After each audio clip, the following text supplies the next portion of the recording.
Prochain épisode, t'es une star, vas-y. Tiens. C'est quoi? Exprime-toi. Alors, bonjour tout le monde, je suis un pote à Anthony West. Qu'est-ce que je voulais vous dire? Au niveau des sangles, j'ai essayé par rapport aux avant-bras, tu vois, le muscle qui est super long, c'est ça qu'il a dit? Ouais, c'est ça. Et bah, il m'a vendu un accessoire. Je sais qu'il est bon commercial, je sais pas s'il est, je sais pas, coach ou je sais pas c'est quoi son métier. Voilà, tchuss.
Salut à tous, épisode 25. On a déjà fait un quart du chemin parce que mon objectif, c'est 100 épisodes. C'est déjà pas mal. Et regardez-moi ça pour ce 25e épisode. Est-ce qu'il est pas beau, notre Morgan national? Franchement, pour un bœuf charolais, il est pas mal quand même. Non, je rigole. Je l'embête parce que vous vous rendez pas compte. Mais il a des cuisses en vrai. Je trouve ça impressionnant. D'ailleurs, petit message pour tous ceux et celles qui voudraient peut-être venir discuter avec nous, voir Morgan concourir et Seb accessoirement. Rendez-vous le 18 novembre à Saint-Chamond, c'est juste à proximité de Saint-Étienne, pas loin de Lyon, pour le Jimenco. C'est un samedi soir, c'est 20 € seulement la place pour les spectateurs, il y a de nombreuses places. Voilà, n'hésitez pas à m'écrire un message privé, sinon vous avez tout de suite le Instagram et le Facebook Grand Prix Jimenco sur les réseaux sociaux. Vous pouvez aller réserver votre place en tant que spectateur. Vous pourrez voir Morgan concourir. J'y serai bien sûr, Adèle aussi. Ce sera un plaisir pour moi de vous voir, de partager ce moment avec vous. Voilà, c'est vraiment un show qui va être très sympathique. En plus, c'est un samedi soir, donc c'est bien. Ça dure pas trop longtemps, c'est bien organisé. Donc voilà, j'espère qu'on vous verra nombreux. Et après, pour ceux qui veulent suivre Morgan jusqu'à Amsterdam le 2-3 décembre, bon, bah, avec plaisir aussi de vous retrouver là-bas. Bon, c'est quand même un autre voyage, un autre budget et une autre compétition avec un stress qui n'est pas le même. Donc je ne vous promets pas qu'à Amsterdam, on pourra longuement échanger, etc. Voilà un peu les échéances pour Morgan. Sinon, bien, je pars dès demain à Montargis pour la WNBF, je ne sais jamais si c'est WBNF ou WNBF, pardonnez-moi, avec Jérôme qui concourt demain. Ça se passe bien, donc je vais vous faire suivre ça. Peut-être pas la route jusqu'à Montargis ni Montargis parce que j'ai rien contre Montargis, mais voilà, c'est pas la Ciotat ou Paris avec la Tour Eiffel. Mais la compétition, voilà, ça va être sympa. J'ai hâte de vous faire suivre ça. Je serai aussi à la Bionic Body à Strasbourg. Voilà, donc peut-être qu'il y aura certains d'entre vous sur ces lieux-là. Tout le temps aux compétitions, il y a des gens qui me disent: ah, je t'ai vu et j'ai pas osé venir. venez, mais avec grand plaisir. Même si vous ne m'aimez pas trop et vous voulez échanger d'un sujet, quelque chose dont j'ai parlé sur lequel vous n'êtes pas d'accord et tout ça, ça m'est déjà arrivé. Bah, moi, je suis toujours ouvert à la discussion et content de pouvoir discuter, échanger, bien sûr, de préférence quand même avec ceux qui m'aiment bien, qui ont un minimum d'affection pour moi et de bonnes intentions. Mais peu importe, voilà, je suis toujours heureux de passer du virtuel au réel, parce que c'est vrai que des fois c'est un petit peu spécial quand même de discuter toujours derrière un écran. Donc ça fait toujours plaisir de se déplacer et de voir les gens de visu. N'oubliez juste pas des fois que malheureusement avec un profil Instagram, bah, on ne vous reconnaît pas. Donc des fois certains me disent ah, je suis un tel. Bah, malheureusement avec juste un pseudo, il n'est pas toujours évident de mettre un visage ou autre. Voilà, donc c'est toujours bien de se présenter comme on le fait dans la vraie vie. Voilà. Mais en tout cas, j'espère voir certains d'entre vous. Ça me ferait vraiment plaisir. Très honnêtement, c'est pour ça que je me permets de faire ce petit aparté. Aujourd'hui, je voulais vous parler de ma fortune personnelle et de combien je gagne par mois, mais ça prendra trop de temps, trop de temps. J'arrive même pas à rester sérieux. Ça prendra trop de temps, du coup, je vais pas faire ça. Voilà. Je voulais vous montrer mon garage avec mes 50 voitures, mais pareil, j'ai un peu la flemme, ça va me faire beaucoup marcher, donc ça va pas être le cas. Vous faire visiter mon château, mais en ce moment il est en travaux. Bon, du coup, j'ai bien cogité mes ménages et je savais pas trop quoi dire et quoi faire. Mais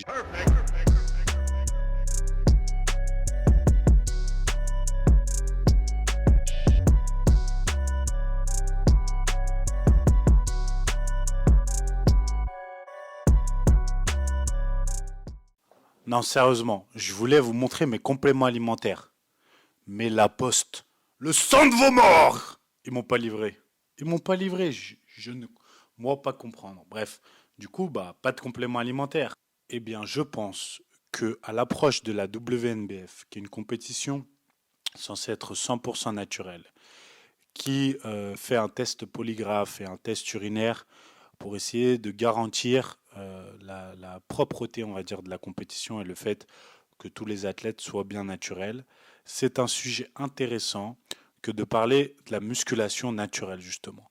Puisque, bien sûr, certains en ont fait leur business, quand avant c'était vraiment une question d'éthique, c'est-à-dire bah, les gens parlaient de sport propre, de sport santé effectivement, eh bien certains en ont fait un vrai business et c'est normal, hein. C'est exactement comme qu'on parle des TCA, comme quand on parle des cancers, etc.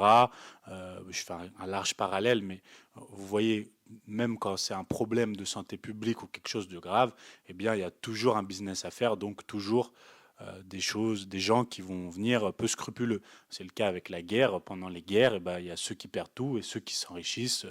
Exemple, les marchands d'armes, etc. Voilà, je pense que vous êtes suffisamment lucide et éclairé à ce niveau-là. Donc vous vous doutez bien que lorsque l'on parle de sport naturel, il y a effectivement des gens qui sont là pour défendre des valeurs réellement et d'autres qui sont juste là pour prendre de l'argent sur le dos de ceux qui ont des valeurs et qui veulent le défendre, sans aucune éthique et sans aucune morale. Et donc je pense qu'il est intéressant de se poser la question, est-ce que le bodybuilding naturel existe réellement?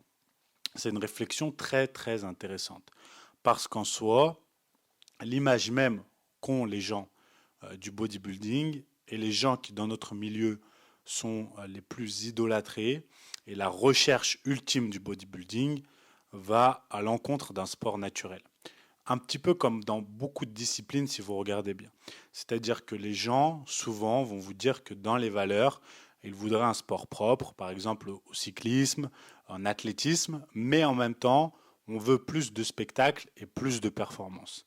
Est-ce que si aujourd'hui, dans une course comme le Tour de France, je ne suis pas un pro en cyclisme, vous demandez un sport propre à 100%, on part dans l'idéal où tout le monde le respecte, est-ce que les performances seraient les mêmes? Est-ce que le spectacle serait le même?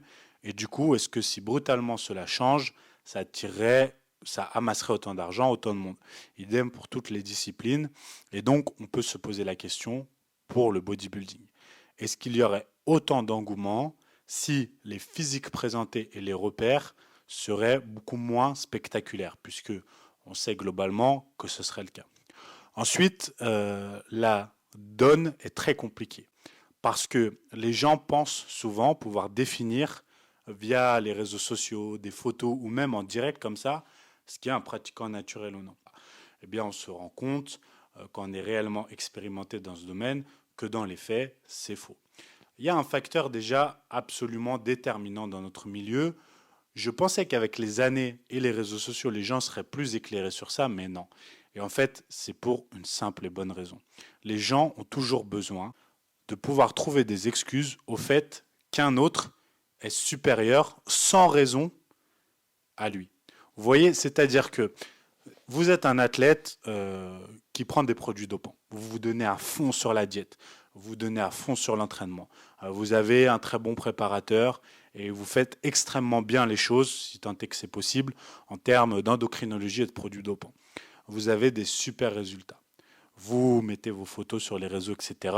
Et vous vous rendez compte qu'il y a un gars sur Internet qui est suivi, que vous tombez sur son profil et vous vous rendez compte que ce gars a le même physique que vous ou un meilleur physique et il se dit naturel. Pour vous, c'est inconcevable. Ça devient inconcevable et vous avez besoin, entre guillemets, de cette validation, de vous rassurer et vous dire ce n'est pas possible. Et en fait, c'est souvent ce qui se passe mécaniquement dans la tête de ceux qui jugent. Alors bien sûr, il y a des aberrations, bien sûr, il y a des menteurs, et on en connaît plein sur les réseaux sociaux, on a vu plein d'exemples, parce qu'encore une fois, il y a ceux qui ont les valeurs et ceux qui font le business, et souvent, malheureusement, ça c'est dissocié, pas toujours, mais souvent. Donc, il faut faire attention. Mais en fait, ce que je veux expliquer là, c'est qu'il est impossible, juste via les réseaux sociaux, et même en vrai comme ça, de dire à coup sûr si telle ou telle personne est naturelle ou non.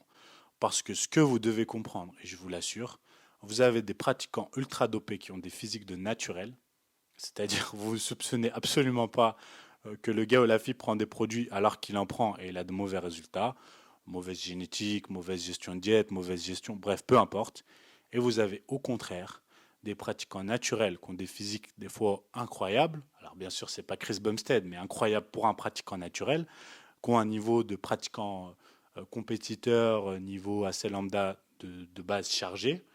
Et vous vous dites, impossible qu'il est naturel, regarde lui, il est moins bien alors qu'il prend des produits. Bah, en fait, c'est la génétique. Ça s'appelle la génétique. Et la génétique est une donnée absolument fondamentale dans notre discipline.